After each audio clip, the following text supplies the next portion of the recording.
সকলোকে বিজ্ঞান for U চেনেলটোত স্বাগতম জনাইছো। মই আজি তোমালোকৰ কাৰণে লৈ আহিছো এটা নতুন ভিডিঅ'। এই ভিডিঅ'ত মই তোমালোকক অসম জাতীয় বিদ্যালয়ৰ ক্লাছ 7ৰ অনুশীলনী 4B শিকাম। মই অনুশীলনী 4B শিকোৱাৰ আগতে তোমালোকক এই অনুশীলনী কৰোঁতে যিখিনি ধাৰণা লাগিব, যিখিনি বস্তুৰ বিষয়ে জানিব লাগিব, যেনেকুৱা অনুৰূপ কোণ কি, একান্তৰ কোণ কি, বিপ্ৰতীপ কোণ কি, সেইবিলাক বহুত ভালদৰে এটা ভিডিঅ'ত বুজাইছো। যদি তোমালোকে সেই ভিডিঅ'টো চোৱা নাই তেনেহ'লে এই ভিডিঅ'ৰ ডিছক্ৰিপশ্যনত যাই তোমালোকে চাই ল'বা। যদি তুমি আজি এই চেনেলটোত প্ৰথম আহিছা তেনেহ'লে ছাবস্ক্ৰাইব কৰিবলৈ নাপাহৰিবা। এতিয়া আমি 1 নং কুৱেশ্যনটো সমাধান কৰোঁ। চ' 1 নং কুৱেশ্যনটো তোমাক কি কৈছে যে তলৰ চিত্ৰ 1ত, চোৱা এইটো চিত্ৰ, তলৰ চিত্ৰ 1ত পি এইটো হৈছে সমান্তৰালৰ চিহ্ন, সমান্তৰাল কিউ, সমান্তৰাল ৰেখা কি তোমালোকক মই সেই ভিডিঅ'টোত বহুত ভালদৰে বুজাইছোঁ। চোৱা এইটো কি হৈছে পি সমান্তৰাল কিউ, মানে পি আৰু কিউ ৰেখা দুডাল সমান্তৰাল, এইটো পি ৰেখা এইটো কিউ ৰেখা, এই দুডাল ৰেখাৰ মাজৰ দূৰত্ব কি একে, আৰু এই দুডাল ৰেখা কেতিয়াও কটাকটি নকৰে, এইটো সমান্তৰাল ৰেখা বুলি কোৱা হয়। আৰু এই সমান্তৰাল ৰেখাৰ চিহ্ন হৈছে এইটো পি সমান্তৰাল কিউ আৰু এম ইহঁতৰ ছেদক। আৰু চোৱা এই পি ৰেখা আৰু কিউ ৰেখা, এই ৰেখা দুডাল কি সমান্তৰাল, এই ৰেখা দুডালক কি চোৱা এই এম ৰেখাডালে কি ছেদ কৰিছে, সেইকাৰণে ইয়াক কি ছেদক বুলি কোৱা হৈছে। আৰু চোৱা এই ছেদকডালে যেতিয়া এই পি আৰু কিউক ছেদ কৰিছে তেতিয়া ইয়াতে মুঠ 8টা কোণ হৈছে। চোৱা 1 নং কোণ, 2 নং কোণ, 3 নং কোণ, 4 নং কোণ, ঠিক তেনেদৰে ইয়াতে কি এনেদৰে 8টা কোণৰ সৃষ্টি হৈছে। চোৱা ইয়াতে আমাক কৈছে কি এংগেল 1 ইকুৱেল টু 1 নং কোণটোৰ জোখ হৈছে 70 ডিগ্ৰী, 1 নং কোণটোৰ জোখ হৈছে 70 ডিগ্ৰী। এইটো কৈছে এংগেল 1 ইকুৱেল টু 70 ডিগ্ৰী হ'লে এংগেল 2, 3, 4, 5, 6, 7 আৰু 8ৰ মান উলিওৱা। এটা কোণৰ আমাৰ যোগ দি আছে, এই এটা কোণৰ পৰা আমাৰ কি গোটেইকেইটা কোণ কি বাহিৰ কৰিব লাগিব। একেবাৰে সহজ এটা গণিত, যদি তোমালোকে সেই আগৰ ভিডিঅ'টো বুজি পাইছা তেনেহ'লে নিশ্চয় এই গণিতটো অতি সহজতে কৰিব পাৰিবা। চোৱা ইয়াতে আমাক কি এই কোণটোৰ যোগ দি আছে কি, চোৱা এই কোণটোৰ যোগ দি আছে আমাক 70 ডিগ্ৰী, এই কোণটোৰ আমাৰ 70 ডিগ্ৰী দি আছে। তোমালোকে নিশ্চয় জানা এই কোণটো আৰু এই কোণটো কি সমান, এই দুটা কি বিপৰীত কোণ। চোৱা ইয়াতে এনেকুৱা, চোৱা এইফালে এটা ৰেখা আহিছে আৰু এইফালে ৰেখা এনেকৈ কাটা দি গৈছে, ফলত কি ইয়াতে এটা কি চোৱা এনেদৰে কি এক্সৰ দ্বাৰা এটা আকৃতি লৈছে। এই কোণ আৰু এই কোণ কি সমান, কাৰণ এই দুটা কি বিপৰীত কোণ। তেনেহ'লে কি এংগল 1 ইকুৱেল টু 70 ডিগ্ৰী যদি হয় এংগল 3 ইকুৱেল টু কি হ'ব 70 ডিগ্ৰী হ'ব। তাৰপিছত আমি জানো কি এইটো কোণ আৰু এইটো কোণ সমান, কাৰণ ইয়াতে এনেকুৱা এটা কি জেডৰ দ্বাৰা আকৃতি লৈছে, এই জেড এনেকুৱা চোৱা জেডৰ দ্বাৰা আকৃতি লৈছে, এই কোণটো আৰু এই কোণটো সমান, কাৰণ কি এই দুটা কি একান্তৰ অন্তঃকোণ। আহা আমি এইটো সমাধান কৰোঁ। আমি এনেদৰে কি গোটেইকেইটা কোণ অতি সহজতে বাহিৰ কৰিব পাৰিম। পোন প্ৰথমতে চোৱা এইটো কোণ দিয়া আছে, আমি এইটো কোণৰ আমি ওপৰৰ এই কোণটো বাহিৰ কৰি লওঁ, তেনেহ'লে গোটেইকেইটা কোণ আমি অতি সহজতে বাহিৰ কৰিব পাৰিম। চব তেনেহ'লে পোন প্ৰথমতে এইটো আৰু এইটোৰ পৰা আমি এইটো বাহিৰ কৰি লৈছোঁ। চাবা চোৱা ইয়াতে এটা সৰল ৰেখা হৈছে, সৰল ৰেখাৰ ওপৰত এটা ৰশ্মি আছে, তেনেহ'লে ইয়াতে কি সৰল ৰেখাৰ ওপৰত কি 180 ডিগ্ৰী কোণ হয়, তেনেহ'লে এইটো কোণ আৰু এইটো কোণৰ যোগ কিমান হ'ব 180 ডিগ্ৰী হ'ব। আমি লিখিব পাৰিম, তেনেহ'লে আমি লিখিব পাৰোঁ যে আমাক ইয়াতে কি দিয়া আছে পি সমান্তৰাল কিউ আৰু এল হৈছে ছেদক, এল হৈছে কি ছেদক। আমি ইয়াতে ক'ব পাৰোঁ যে চোৱা আৰু আমাক দিয়া আছে কি এংগেল 1 ইকুৱেল টু 70 ডিগ্ৰী। এতেকে আমি ক'ব পাৰোঁ যে angle 1 plus angle 2 equal to কি 180 ডিগ্ৰী। চোৱা সৰল ৰেখাৰ ওপৰত 180 ডিগ্ৰী কোণ হয়, সেইকাৰণে আমি কি ইয়াত লিখিছোঁ angle 1 plus angle 2 equal to 180 degree, কাৰণ কি এই দুটাই কি ৰৈখিক জোৰৰ সৃষ্টি কৰিছে, এইটো লিখি দিব লাগিব ৰৈখিক জোৰ। তেনেহ'লে চোৱা ইয়াতে আমি এংগেল 1ৰ মান জানো কিমান 70 ডিগ্ৰী যোগ এংগেল 2 ইকুৱেল টু 180 ডিগ্ৰী। এইফালে 70 ডিগ্ৰী কি হৈ আছে যোগ হৈ আছে, এইফালে কি হ'ব বিয়োগ হ'ব। তেনেহ'লে আমি এইটো কেনেদৰে লিখিব পাৰোঁ এংগেল 2 ইকুৱেল টু 180 ডিগ্ৰী, এইফালে প্লাছ এইফালে কি হ'ব 70 মাইনাছ হ'ব, 70 ডিগ্ৰী মাইনাছ হ'ব। তাহলে আমি লিখিব পাৰোঁ যে এংগেল 2 ইকুৱেল টু কি 110 ডিগ্ৰী। চ' আমাৰ এংগেল 1ৰ মান জানো আমি আৰু এংগেল 2ৰ মান জানো, এই দুটাৰ পৰা আমি এতিয়া গোটেইকেইটা বাহিৰ কৰিম। এতিয়া আমাৰ গণিত বাৰে বাৰে কৰি থাকিব নালাগে, গোটেইকেইটাৰ মাপ আমি এই দুটা কোণৰ সৈতে আমি বাহিৰ কৰিম। চ' পোন প্ৰথমতে আমি লিখিব পাৰিম এংগেল 1 ইকুৱেল টু এংগেল 3। পোন প্ৰথমতে আমি কি লিখিম যে এংগেল 1 ইকুৱেল টু এংগেল 3। এই দুটা কি আমি লিখিলোঁ এংগেল 1 ইকুৱেল টু এংগেল 3, কাৰণ এই দুটা কি বিপ্ৰতীপ কোণ, এই দুটা কি বিপ্ৰতীপ কোণ। বিপ্ৰতীপ কি কোন কি তোমালোকে নিশ্চয় জানা যদি দুডাল ৰেখা এনেদৰে কটাকটি কৰে এই ওপৰৰ কোণটো তলৰ কোণৰ সমান যেনেকুৱা চোৱা এই কোণৰ সমান হ'ব আৰু এই কোণটো কি হ'ব এই কোণৰ সমান হ'ব তেনেহ'লে আমি আকৌ চোৱা এটা আমি এনেদৰে লিখিব পাৰিম তেনেহ'লে যেহেতু এংগল 1 ইকুৱেল টু এংগল 3 হয় তেনেহ'লে আমি কি এংগল 3 মান কিমান পাম তেনেহ'লে চোৱা এংগল 3 মান আমি কিমান পাম চোৱা এংগল 3 মান আমি পাম যেহেতু একৰ সমান তেনেহ'লে এক নং কোণৰ সমান তেনেহ'লে এক নং কোণৰ যোগ কিমান আছিল 70 ডিগ্ৰী তেনেহ'লে এইটো প্ৰথমটো আমাৰ বাহিৰ হ'ল ঠিক তেনেদৰে আমি এতিয়া আমি কি এংগল 2 ইকুৱেল টু এংগল 4 লিখিব পাৰোঁ বা আমি এনেদৰে লিখিব পাৰোঁ এংগল 4 ইকুৱেল টু এংগল 2 কাৰণ কি এই দুটাও কি বিপ্ৰতীপ কোণ এই দুটা কি বিপ্ৰতীপ কোণ চোৱা তেনেহ'লে আমি কি এংগল 4 ইকুৱেল টু কি পাম 2 নং কোণৰ মান আমাৰ কিমান ওলাইছিল 110 তেনেহ'লে কি 2 নং কোণৰ জোখ আমি ইয়াতে বহাই দিলোঁ তেনেহ'লে কি এংগল 4 কি বাহিৰ হৈ গ'ল এতিয়া চোৱা আমাৰ ইয়াতে 4টা কোণ বাহিৰ হৈ গ'ল 1 2 3 4 এইখিনি হ'ল এতিয়া আমাৰ এইখিনি বাহিৰ কৰিব লাগে তেনেহ'লে চোৱা আমি জানো যে দুডাল সমান্তৰাল ৰেখাক যদি এডাল ছেদক কটাকটি কৰে তেনেহ'লে কি ইয়াতে কি এনেকুৱা এটা জেডৰ আকৃতি লয় তেনেহ'লে এই জেডৰ আকৃতি ল'লে তেনেহ'লে এই জেডত চোৱা এই জেডত দুটা কোণ হয় ইয়াতে এটা কোণ হয় ইয়াতে এটা কোণ হয় এই কোণ দুডাল কি সমান এই কোণ দুটা কি সমান তেনেহ'লে কি এংগল 3 ইকুৱেল টু কি হ'ব এংগল 5 হ'ব কাৰণ এই দুটা কি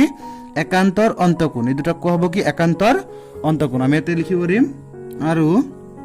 আমি লিখিব পাৰিম কি এংগল 5 ইকুৱেল টু এংগল 3 কাৰণ কি একান্তৰ অন্তকোণ এতিয়া চোৱা আমি ইয়াতে কি এংগল 5 ইকুৱেল টু লিখিব আমি এংগল 3 মান বহাই দিওঁ এংগল 3 মান কিমান ওলাইছে 70 ডিগ্ৰী এংগল 3 মান ওলাইছে কিমান 70 ডিগ্ৰী তেনেহ'লে আমি ইয়াতে কি বহাম 70 ডিগ্ৰী তেনেহ'লে আমাৰ এইটো বাহিৰ হৈ গ'ল আমাৰ এইটো মান বাহিৰ হৈ গ'ল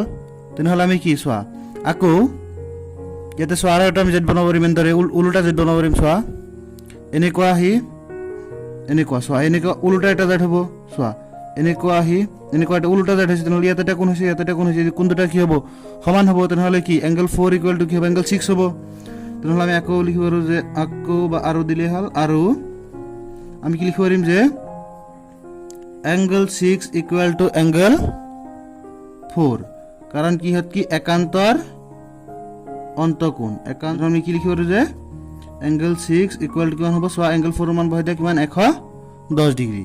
এংগল 4 মান আছিল কিমান আমাৰ 110 ডিগ্ৰী তেনেহ'লে এইটো বাহিৰ হৈ গ'ল তেনেহ'লে চোৱা আমাৰ বাকী কি দুটাৰ জোখ ল'ব লাগে চোৱা আমি এংগল 5 মান যদি জানো তেনেহ'লে 70 বাহিৰ হৈ যাব কাৰণ কি দুটা কি বিপৰীত কোণ চোৱা এনেকৈ কাটাকাটি কৰি ইয়াতে কি এক্সৰ দৰে এটা আকৃতি লৈছে তেনেহ'লে কি এইটো আৰু এইটো সমান এইটো আৰু এইটো সমান তেনেহ'লে এংগল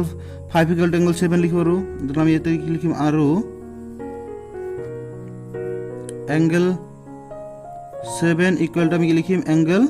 5 কাৰণ ইহঁত কি বিপ্ৰতীপ কোণ তেনেহ'লে আমি কি পাম এংগল 7 মান আমি কিমান পাম 5 টো বহাই দিওঁ চোৱা 5 জোখ কিমান লৈছে 70 ডিগ্ৰী তেনেহ'লে এইটো কিমান হ'ল 70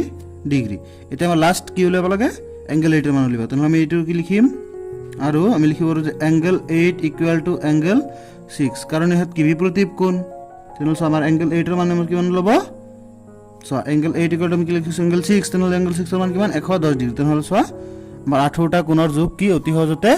বাহিৰ হৈ গৈছে তোমালোকে নিশ্চয় এই কুৱেশ্যনটো বহুত ভালদৰে বুজি পাইছা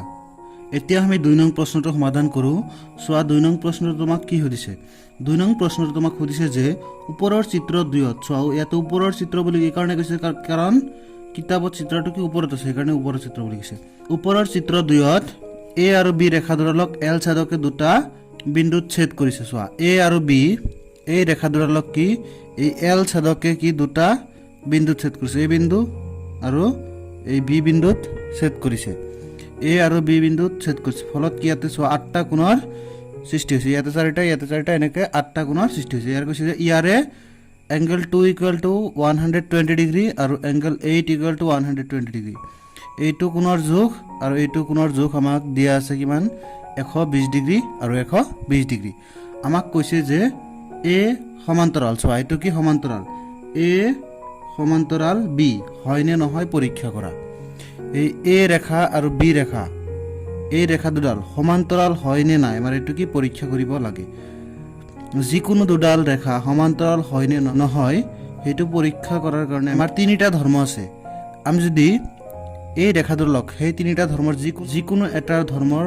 লগত মিলাব পাৰোঁ তেনেহ'লে আমি ক'ব পাৰিম যে এই ৰেখা আৰু এই ৰেখা দুডাল কি সমান্তৰাল চোৱা ধৰ্মকেইটা মই তোমালোকৰ স্ক্ৰীনত দেখাই আছো চোৱা পোন প্ৰথমটো ধৰ্ম হৈছে যদি একান্তৰ কোণবোৰ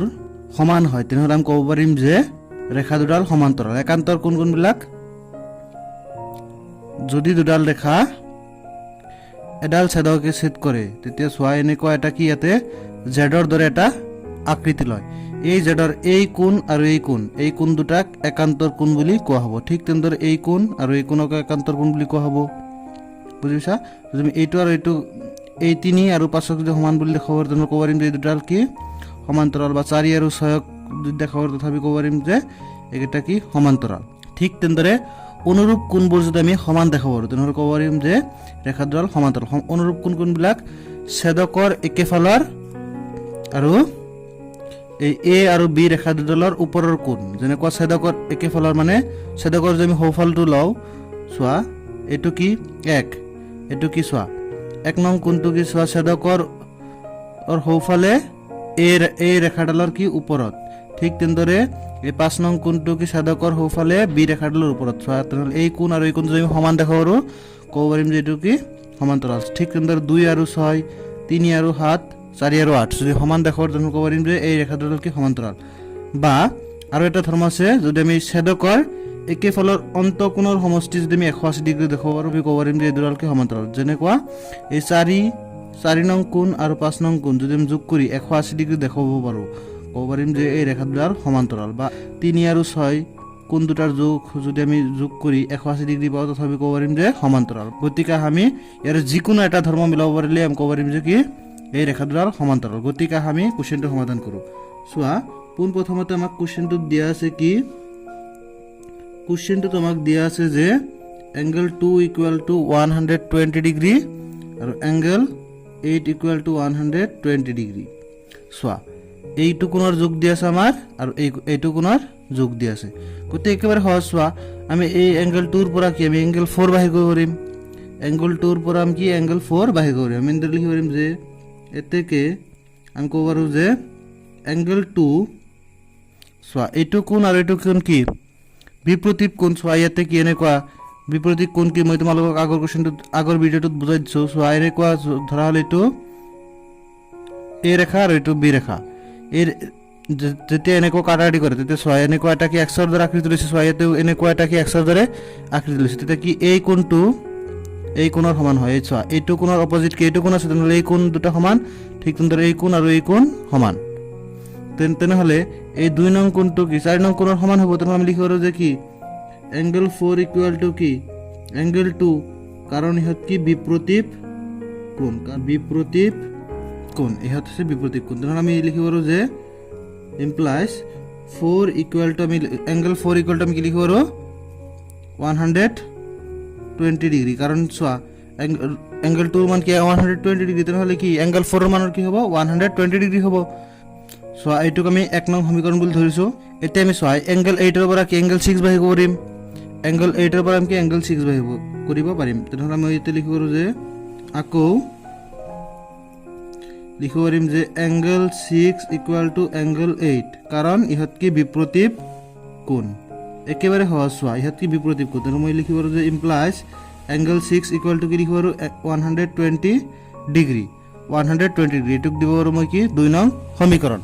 এটুক দিব পাৰো 2 নং সমীকৰণ তেনেহ'লে মই এতিয়া ক'ব পাৰো যে 1 আৰু 2 নং সমীকৰণৰ পৰা ক'ব পাৰো যে চোৱা এংগল 4 = কি এংগল 6 ক'ব পাৰো কাৰণ কি এংগল 4 মানে 120 ডিগ্ৰী এংগল 6 মানে 120 ডিগ্ৰী তেনেহ'লে এই দুটা কি ইকুৱেল বুলি লিখিব পাৰো আৰু চোৱা ইয়াতে চোৱা কি হৈছে এনেকুৱা চোৱা ইয়াতে এটা কি জেডৰ সৃষ্টি হৈছে নাই এটা এটা কি এনেদৰে জেডৰ সৃষ্টি হৈছে যেহেতু জেড সৃষ্টি হৈছে এই আৰু এই কোণ দুটা সমান হৈছে তেনেহ'লে মই ক'ব পাৰো কি যে এই এ আৰু বি ৰেখা দুডাল কি সমান্তৰাল সেইকাৰণে কি কি সমান হৈছে যদি সমান্তৰাল হয় তেতিয়াহে কি সমান হ'ব পাৰে গতিকে মই ক'ব পাৰো যে এই কোণ দুটা কি একান্তৰ কোণ চোৱা যেহেতু ইয়াতে কি এনেকুৱা উল্টা এটা কি জেডৰ সৃষ্টি হৈছে তেনেহ'লে কি এইটো কি একান্তৰ কোণ মই লিখিব পাৰো কিন্তু ইহঁত কি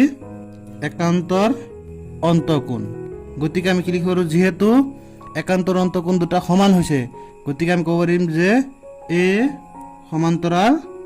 বি গতিকে আমি লিখিব পাৰো যে কি এ আৰু বি ৰেখা দুডাল কি সমান্তৰাল যিহেতু সমান হৈছে এই এংগল 4 ইকুৱেল টু যেহেতু এংগল 6 ৰ সমান হৈছে মানে একান্তৰ কোণকে আমি সমান দেখাব পাৰিছো গতিকে আমি ক'ব পাৰিম যে এ আৰু বি ৰেখা দুডাল কি সমান্তৰাল যদি তোমালোকে এই ভিডিঅ'ত শিকোৱা গণিত দুটা বহুত ভালদৰে বুজি পাইছা তেনে নিশ্চয় এই ভিডিঅ'টোত লাইক কৰিবা কমেণ্ট কৰিবা আৰু তোমালোকৰ লগৰীয়া বন্ধু বান্ধৱীসকলৰ লগত এই ভিডিঅ'টো শ্বেয়াৰ কৰিবা আৰু যদি তুমি এই চেনেলটো যদি প্ৰথম আহিছা তেনে নিশ্চয় চেনেলটো ছাবস্ক্ৰাইব কৰিবা আৰু কাষত থকা ঘণ্টাৰ বুটামটো দবাই দিবা যাতে পৰৱৰ্তী ভিডিঅ'ৰ নটিফিকেশ্যন তুমি সোনকালে পাব পাৰা ধন্যবাদ